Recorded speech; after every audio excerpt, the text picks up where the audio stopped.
रविवारी झालेल्या ॲक्सिडेंटचा हा स्पॉट आहे। जी मिनी बस जिला अपघात झाला ती त्या पाशांच्या दिशेने आली। हा जो कठडा म्हणजे ज्याला आपण डिवायडर म्हणतो तो तिनं ओलांडला। अलीकडच्या रस्त्यावर आल्यानंतर मिनी बसनं विरुद्ध दिशेने येणाऱ्या दुचाकी स्वारांना चिरडलं, ज्यात 4 लोकांचा नाहक बळी गेला।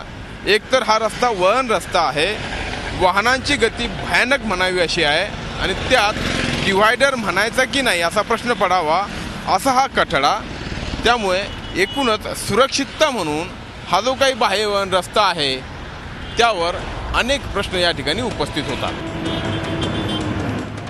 हायवेच्या दुतर्फा सर्व्हिस रोडचा अभाव, पुलाच्या पायथ्याशीच उभारण्यात आलेले बस थांबे, सर्व्हिस रोड आणि हायवे यांच्यात झालेली कात्री, रस्त्यावर लेन मार्किंगचा अभाव, अवैध वाहतुकीची मनमानी, रस्ता ओलांडण्यासाठी भुयारी मार्गांचा अभाव, दुभाजकांची उंची अवघी 6 इंच, वाटेल तिथं तोडण्यात आलेले दुभाजक, पुलांना असलेले तीव्र चढ उतार, गेली 5 वर्ष रेंगाळलेल्या देहूरोड कात्रज मार्गाच्या रस्ता रुंदीकरणाचं हे वास्तव।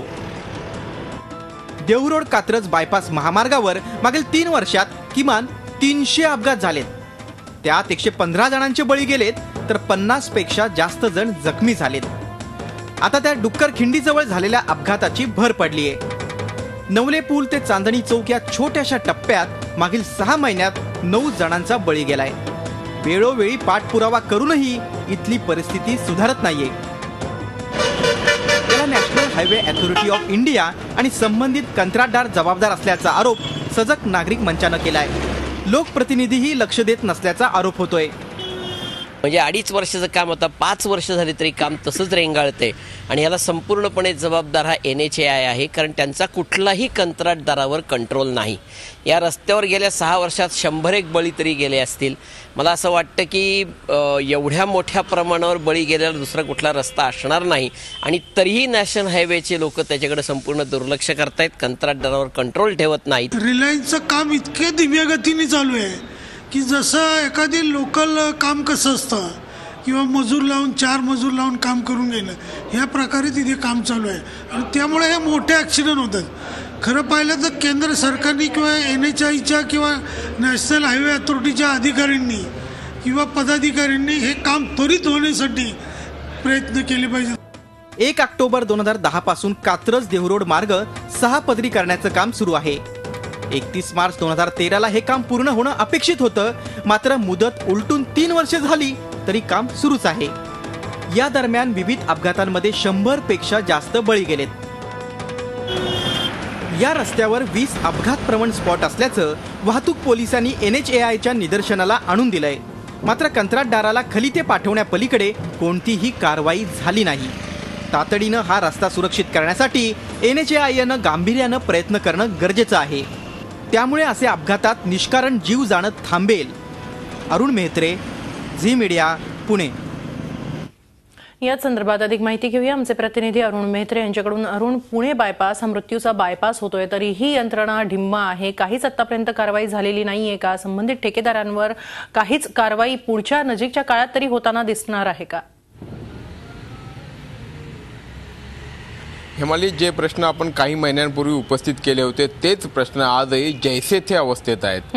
म्हणजे जून महिन्यामध्ये एक अपघात झाला होता, वडगाव पुलावरनं एक टेम्पो डंपर कोसळला होता आणि त्याखाली 6 लोकांचा जीव गेला होता। त्यावेळीच्या समस्या ज्या होत्या त्या समस्या आजही त्याच स्थितीमध्ये आहे। मग तो तिथला बस थांबा असू द्यात, त्या ठिकाणी सुरू असलेली अवैध वाहतूक असू द्यात, याशिवाय रस्ता रुंदीकरण जे रखडलंय त्यामुळे निर्माण झालेले जे काही प्रश्न आहेत ते देखील तसेच आहेत आणि याचा परिणाम म्हणजे की भरधाव वेगानं त्या ठिकाणी वाहनं धावत असतात। बेशिस्त वाहतूक निश्चितपणे काही प्रमाणात जबाबदार आहे, मात्र जे सगळ्यात महत्त्वाचं किंवा प्रमुख कारण आहे ते म्हणजे रेंगाळलेलं 6 पदरीकरणाचं काम। बाह्यवळण रस्ता जो पुण्याचा आहे त्यावरची जर वाहतूक आपण बघितलं तर दिवसाकाठी लाखो वाहनं या रस्त्यावरनं जात असतात, मात्र हे रेंगाळलेलं रखडलेलं जे काम आहे त्यामुळे अनेक अपघात होतात। हे केवळ तिथले नागरिकच सांगत नाहीत, केवळ प्रवासीच सांगत नाहीत, तर स्वतः पोलिसांनी देखील म्हणजे पुण्याच्या वाहतूक पोलिसांनी देखील तशा स्वरूपाचा अहवाल दिलेला आहे। मात्र कुठल्याच प्रकारची कारवाई होत नाहीये. खरं तर या लोकांवरती म्हणजे जे कोणी दोषी आहेत, जे कोणी जबाबदार आहेत, त्यांच्यावरती गुन्हे दाखल करावेत अशी मागणी गेल्या वेळीच झाली होती. मात्र गुन्हे दाखल होणे किंवा त्या स्वरूपाची कायदेशीर कारवाई होणं दूरच, ज्या काही गोष्टी, ज्या काही उपाययोजना त्या ठिकाणी करणं आवश्यक आहे जेणेकरून अपघात टाळले जातील, त्या उपाययोजना देखील केल्या जात नाहीत. आणि दुसऱ्या बाजूला मात्र या रस्त्यावरची टोल वसुली किंवा या रस्त्यासाठीची टोल वसुली सुरूच आहे.